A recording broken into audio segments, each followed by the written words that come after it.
Hi, everybody, and welcome to your remote day work. We are working on your planning for writing sheet, which is your comparing the cost and benefits of the Great Wall of China. So it looks like this. You can see that it's got each section and it's got our evidence for it was worth the cost or it wasn't worth the cost. So we're going to go through each section of our DBQ document. Now, I want you to try the background essay on your own and just pull from it because that was just some background information that we read right at the beginning. There might be some things that show that it was worth the cost or some things that you think that it wasn't worth it. So go through the background essay on your own. You can do it at the end of this. That's totally fine.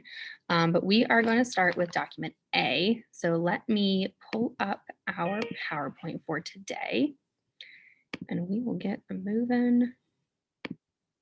I hope everyone's having a great day so far. All right, here we go. So we gotta load, whoops. Technical difficulties, everybody. Here we are. The Great Wall. My lovely infographics. We're comparing the costs and benefits. I was pretty proud of this one. All right, so document A, just to refresh your brain, you should have your DBQ out. If you don't, take right now to get it. Pause this video and get out your DBQ packet. Okay, now that we're all ready. So document A was looking at the trade routes. So we know that this purple line is the Silk Road, and each of these little black dots was a trading center. So we had Chang'an, we had Dunhuang, and we had Turpan, okay? Everything that's in orange is the Han Empire, and everything that's encircled in this green line is from the Qin Empire. And obviously this little railroad track, as seen by our key down here in the bottom, is the Great Wall of China. Okay, so what we looked at was the protection that the Great Wall gave to traders and merchants as they traveled along each of these points on the Silk Road. However, we did notice that it stops right here at Dunhuang, which is why they didn't go past it. They would have to cross the Taklamakan Desert to get to Turpan, which is on the other side, and they would be up in the north, very, very close to the region that's ruled by the Shanghu or the Mongols. So what we looked at first was evidence it was worth the cost. This is what we're trying to figure out here. So what we were able to pull from our DBQ packet that we looked at, and again, this is just a summary to help you with it being worth it or not, is that the map shows the original need for the wall. We needed that defense along the northern border from the Shanghu, who were considered barbaric by Chinese standards. Remember, they ate raw meat, they didn't necessarily have homes, and traditional Chinese values didn't really like that. So the map also shows the protection of trade of those merchants and their caravans on the Silk Road throughout China. And we could come to understand that trade would increase and China would grow wealthier if that trade was protected with the Silk, with the with the Great Wall along the Silk Road. So you can pause if you need to like write things down or you need different ideas. No worries, pause the video whenever you need to, finish writing, and just keep going. All right, so our evidence for it not being worth the cost. This was pretty big. The wall was a huge project. It was a huge undertaking. We know that it took 400 years during the Han Dynasty to actually complete sections of the wall. It was over 4,000 miles long when we actually get in our elevation. Okay, so this project resulted in a lot of deaths. We know that the Qin Dynasty was particularly aggressive, and if you made even one mistake, you were Dunskies. So we then had watchtowers all along, and you can even see one in my graphic down here that shows us invaders were a big problem. Could this wall even keep them out? Now remember, we're not looking at the modern day Great Wall of China that's made out of all of those bricks. We're looking at that wet carpet kind of a wall where it's just packed in mud for miles. Would that wall actually have kept them out? Could be why it wasn't worth it. All right, so moving on to document B. For a reminder and a refresher, here is the document that we looked at. So this is describing the Shangyu, right? This is our letter from our Han advisor, is a Cheng Kuo, something along those lines. And he's talking about the Shangyu and what kind of people they are. This is where they're discussing the barbarianism that they have.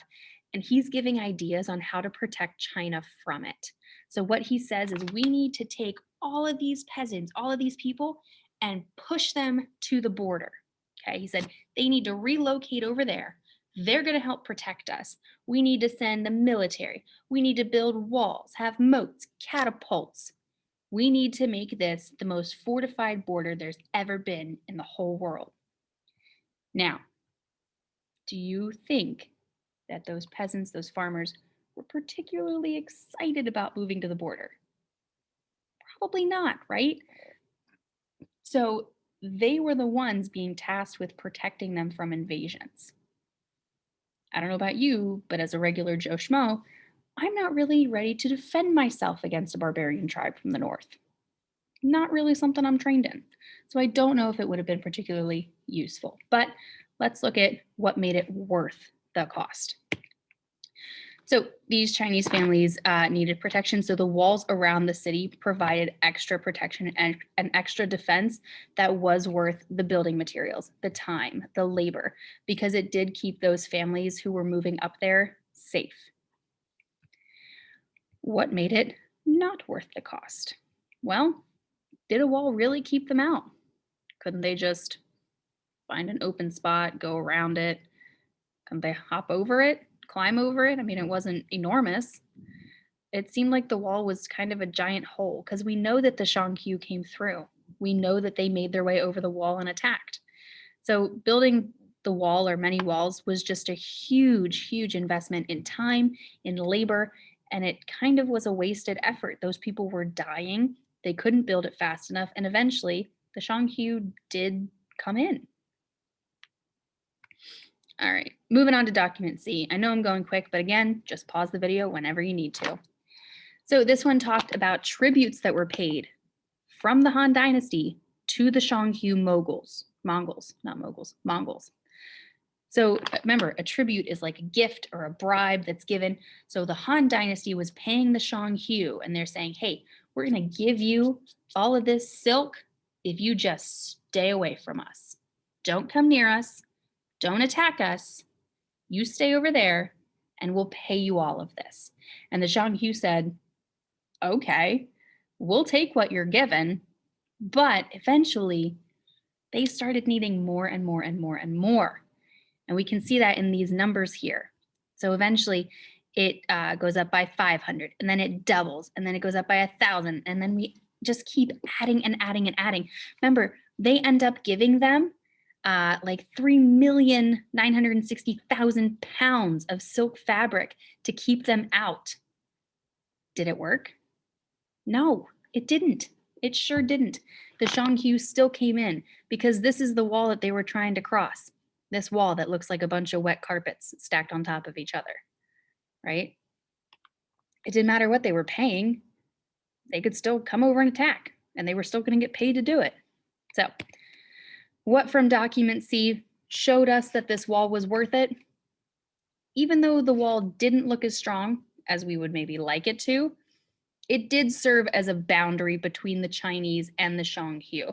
And it kind of showed, remember I gave that example of like if you shared a room with your sibling or how I shared a room with my sister, it's that tape line right in the middle and all of her pink stuff had to be on that side and all of my stuff had to be on my side. It kind of serves as a boundary that's kind of like you stay over there, we stay over here. This is our area, that is your area. So it kind of worked in that sense. And the tribute that they paid, those pounds of silk that they paid, were just something kind of extra to make sure that everything went smoothly, everybody got along, and they stayed on their side. So it was just kind of like an extra added layer of protection along with the wall. Now, what made it not worth it? A whole lot. So why build a wall if you have to pay the enemy anyway, right? What's the point of the wall if you were just going to pay them to stay away from you? Make it make sense, right? So if they had to continue to pay them to keep out, then clearly the wall and the purpose of the wall meant nothing. The wall wasn't working. It didn't matter, okay? So the Han had to be more worried about the Mongols, about the Shangqiu, or else they wouldn't continue to pay more and more in silk.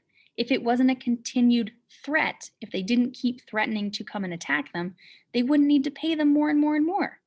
So the wall was meaningless.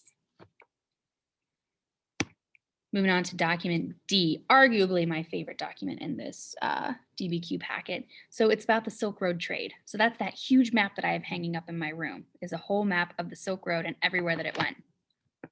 So what Han China is sending out was things like bronze, spices, dishes, silk, and they were sending it to places like India, Central Asia, think like Uzbekistan and Kazakhstan and Rome. So it was going all the way to Italy. Okay. And what they were getting back were these different things like the belief system of Buddhism. They were getting those fancy luxury furs, glassware. We talked about the rhinoceros horn for medicines, grapes, and those fancy snow-packed melons. Oh, to die for. But are they to die for if you're a poor Joe Schmo? That was one of our questions that we asked.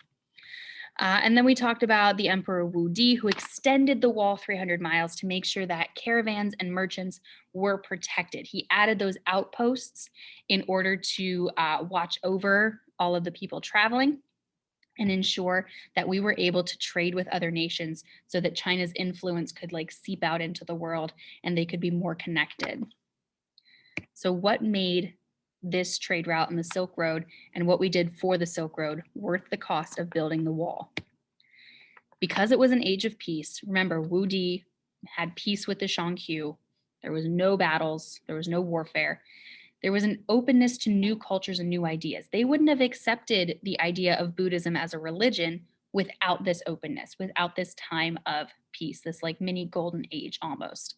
So they welcomed the chance or the opportunity to learn how other people lived and how they thought and what their ideas were and their belief systems. And without the wall protecting that Silk Road, they wouldn't have been able to get to all these different areas and learn all these new different things about the rest of the world.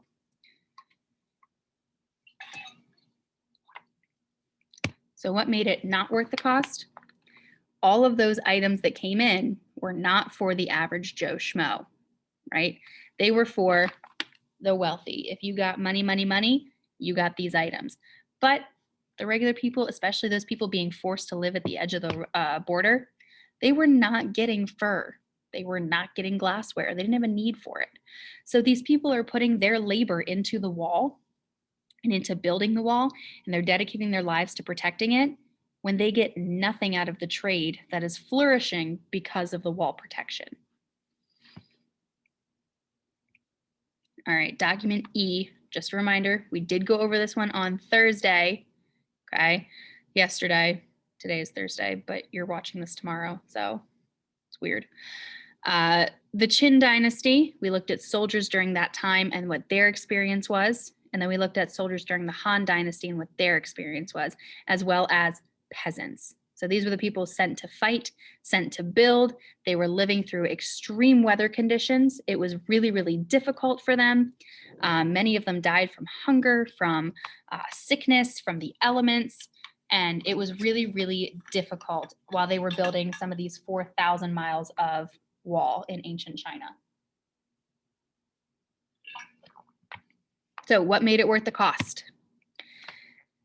Not a whole lot in this document, right? We talked about this today. There's not a ton, and I know that's a lot of writing there. Don't panic, okay? So essentially, there's not enough evidence in this document to show us that there is a benefit from the Great Wall of China. It doesn't really talk about the advantages of the Silk Road or improving relation. It just kind of shows how cruddy it was for the people actually living there, working on it, and trying to protect it. So what makes it not worth the cost? A whole lot, right? The human cost in soldier and peasant suffering and their deaths. Remember, the death toll was like crazy. It was 80% of soldiers that went out to fight were dying, right? They weren't coming back. They were forced away from their families. They got sick. They would die in battle. And many of them were starving because those peasants and those farmers, they were pushed out to defend the wall. So they weren't really at home farming. They weren't planting. They weren't harvesting. They weren't able to produce food for the rest of the country. And what was gained from this? Not a lot. We know that the Xiongnu were still being paid off to stay away, and they weren't. So then our last one is document F. This was the poem that we analyzed today about the cavalry. Sorry, I lost the word for a hot minute in my mind. So the cavalry. And it talks about their experience, how they're dying. The reeds grow dark and murky because they're being murdered in thousands, and their blood is going into the river. So it's just this imagery of violence and death and how people are struggling. We sally forth at dawn, but do not return at dusk. They set out on their day ready for battle at the very, very beginning of the day, and they are dead before the sun even sets. That's what those people had to look forward to. So we kind of came to a conclusion as a class that there was nothing positive in this one. There was nothing that showed that the wall was worth it. So we only saw what made it not worth it. It was a heavy, heavy toll. These soldiers who were, as described in the poem, as loyal, worthy, and honest, they were essentially sacrificed for this building project, this wall that didn't even keep people out. They were told to protect a wall that didn't protect them. So what did it matter? All right. I hope that you paused and you got things down and you wrote down ideas and kind of like summarized, was it worth it, was it not, from each of our documents. So what we're going to continue to work on next week is, what do you think? Was the wall worth it? Did the benefits outweigh the cost or not? We're going to be writing about it. So I hope you will bring this planning sheet with you on Tuesday. Please don't lose it. Please make sure it's filled out. Okay. I would love to see everybody have this ready, everybody have it done so that we can get started. If you have any questions, please shoot me an email, send me a Schoology message. I'm more than happy to help you. And if you missed something, watch this video again. Go back through your DBQ packet if you missed anything. Cool. I will see you guys Tuesday. Have a great weekend. Happy Martin Luther King Day.